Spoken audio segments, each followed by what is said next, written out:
ராமலிங்காபயம்.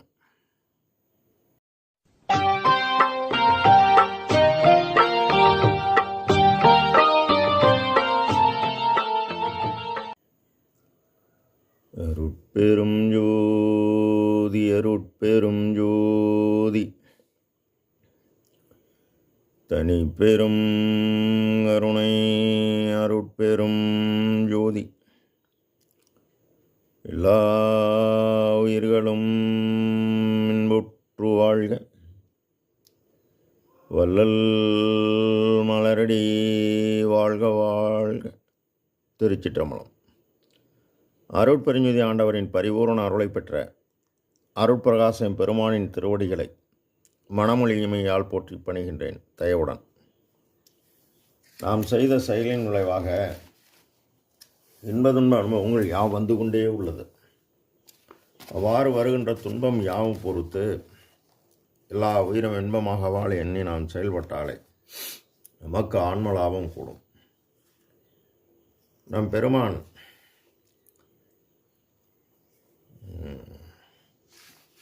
விதித்தனை என்னை நின் தன் மகனாக விதித்து உள்ளத்தே பதித்தனை என்னுள் பதிந்தனை சிற்றம்பல நடமும் உதித்து ஒளிர் பொன்னம்பல நடமும்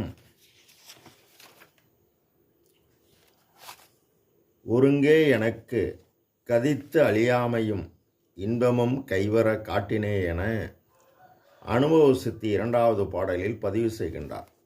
விதித்தனை, விதி என்பது இப்போ சாலை விதி என்றால் பொதுவாக இடதுபுறம் போகணும், வலதுபுறம் வரணும். அதுபோல் இயற்கை உண்மை கடவுளின் பேரும்பத்தை அடைய ஒரு இதற்கு முன் உள்ள விதியை விளக்கப்பட்டு இப்போ புதிதாக ஒரு விதி துவங்கப்படுகிறது. அந்த விதி இயற்கை உண்மை கடவுளின் பேரின்பத்தை அடைய அந்த இயற்கை கடவுள் இயற்கையே உண்மையாகவும் இயற்கையே இன்பமாகவும் உள்ளார். அவரை நீதான் இயற்கையாக விளக்கம் கொண்டுதான் அறிய வேண்டும். ஆக விதி என்பது எல்லோருக்கும் பொதுவானது. அதுபோல இறைவன் எல்லா உயிருக்கும் பொதுவாக அவரே உள்ளார். அவரே எல்லா உயிருக்கும் உபகார கருவியாக பசியையும் வழங்கி உண்டார். மேலும் அவரே எல்லா உயிரிலும் பூரண ஆகாய எனும் பொதுவில் பொது நடமும் புரிகின்றார். ஆக உயிருக்கு உயிராக உள்ளொளியாகவும் உள்ளார். மேலும் அவரே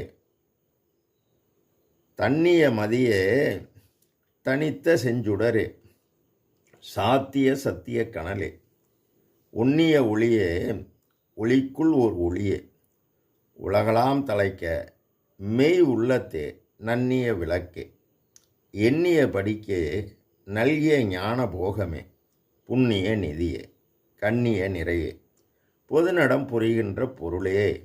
ஆக அவர் பொதுநடம் புரிகின்ற பொருள். அண்டத்தில் இவர் பேரொளியாக பேரறிவாக நின்று இயக்க இந்த வகரமாகிய காற்றின் இயக்கம் பேராற்றலாகவும் பெரும் சக்தியாகவும் அண்ட பிண்டம் யாவையும் இயக்குகிறது. பெருமான் அண்டத்தில் உள்ளது யாவும் பிண்டத்தில் என்பார். விதி என்பது காற்றின் இயக்கம். முன்பு விதிக்கப்பட்டதை மாற்றி புது விதி செய்கின்றார். இதனைத்தான் வீடுகளெல்லாம் விதிநெறி விளங்க ஆடல் செய்த அருளும் அருட்பெரும் பொருளை என்பார். விதி என்பது காற்றின் இயக்கம், மதி என்பது அறிவின் இயக்கம். இதனை மதியுற விளங்கும் மரகத மணியே வதிதரு பேரொளி வச்சிரமணியே என்பார். ஆண்மொழியாகிய அகரம் இயக்க உகரமாகிய காற்றின் இயக்கம்தான் ஜீவித்து வாழ்கிறது.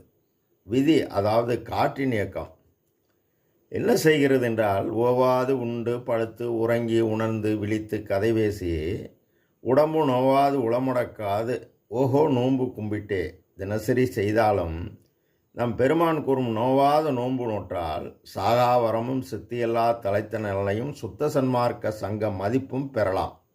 இது நம் ஐயா அனுபவம். ஓர் ஆண்மோனு பிறப்பதே பிறவிக்கடல் நீந்ததான். ஒரு ஆண்மோனு எல்லை இல்லாத பிறவிக்கடலை நீந்தி கரையேறினால் இந்த பிரபஞ்சம் தூய்மை பெறும் என சான்றோர்கள் கூறுவார்கள். என் தன்னை நின் தன் மகனாக விதித்து விதி என்பது சுத்த சன்மார்க்கத்தென்று ஒரு விதி உள்ளது. அது எல்லா உயிரையும் தம்மில் போர் எண்ண வேண்டும். முதல் படி. இதனைத்தான் 2000 ஆண்டுகளுக்கு முன் திருவள்ளுவர் கடவுளார் மண்ணுயிர் ஓம்பி வாழ்வார்க்கு இல் என்ப பிற உயிர் அஞ்சுமின எனவும், தன் ஊன் பேர்க்க பெரிதின் ஊன் உண்பான் எங்கனமான மருள் எனவும், கொல்லானை புலானை மறுத்தானை எல்லா உயிரும் கைகூப்பித் தொழும் என்றார். ஆனால் இன்று விதி சட்டமாக்கி தன் மகனாகிய அருட்பிரகாசரை வருவித்து தூய நித்திய நெறியாகிய தயவு நெறியை வெளிப்படுத்துகிறார். ஆக காற்றின இயக்கமாகிய எண்ணம் நினைப்பு செயல் யாவும் ஆன்ம இயக்கமாகிய ஆன்மா இயக்க ஜீவன் இயங்குகிறது. இந்த மனிதன் செயல்பாட்டை உயிரின் முதல் துன்ப பசியை நீக்க 23/5/1867 அன்று சதே தர்மசாலை நிறுவி அன்று முதல் கோடான கோடி ஏழைகள் பசியை 3 வேளையும் நீக்க இந்த பரோபகார செயலால் இவருக்கு ஆற்றல் கூடுகிறது. கல்வினுள் தேரைக்கும் கருப்பப்பையில் உயிருக்கும் உணவளிப்பது ஆண்டவர் வேலை. அவர் வேலையை பரிபூர்ணமாக இவர் செய்ததால் அவர் இவரை மகனாக ஏற்றுக்கொண்டார். அதனால் தான் நீயே என் பிள்ளை, நின் பாட்டில் குற்றம் ஒன்றும் ஆயோம் என்பார். உள்ளத்தே பதித்தனை, உளம் எனது வசம் நின்றதில்லை என்பார். இந்த உள்ளமாகிய மனத்தை எத்துணையும் பேரமுறாது எவ்வுயிரும் தம்முயிர் போல் எண்ணி உள்ளே ஒத்து ஆண்மனைய ஒருமைப்பாட்டுரிமை உண்டு இந்த ஜீவகாருண்ய ஒழுக்கச் செயலை என் மனதில் பதித்தனை. இவர் இவ்வாறு செய்ய ஆற்றல் கூடி ஆற்றல் ஆன்ம அறிவுடன் கூடவுடன் என் உள்ளத்தே பதிந்தனை என்கின்றார். ஆக புறத்தே ஜீவகாருண்யமும் அகத்தே தன் உள்ள தலைவனை காண அகமும் புறமும் கருணையே சிவமென வழிபாடாக்கினார். அவ்வாறு இவர் செயல்பட்டதால் இவருக்கு ஆற்றல் கூடியது. இந்த ஆற்றலை உபகார சக்தி இயற்கை ஆன்ம அறிவுடன் கூட்டியது. இப்போ அறிவினில் ஓர் அறிவு பெற்று உலகறிவு கடந்து அருளறிவு பெறுகிறார்.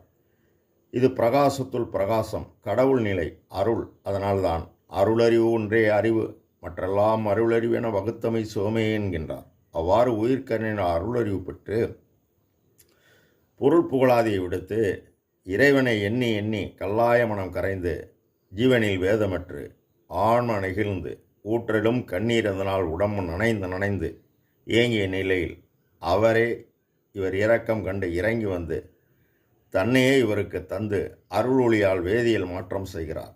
இவர் கடவுள் நிலை அருள், அதை ஜீவகாருண்யம் செய்து அந்நிலை பெற்று கடவுள் நிலை அறிந்து அம்மயமாகிவிட்டார். இவர் உள் பதிந்து விட்டார்.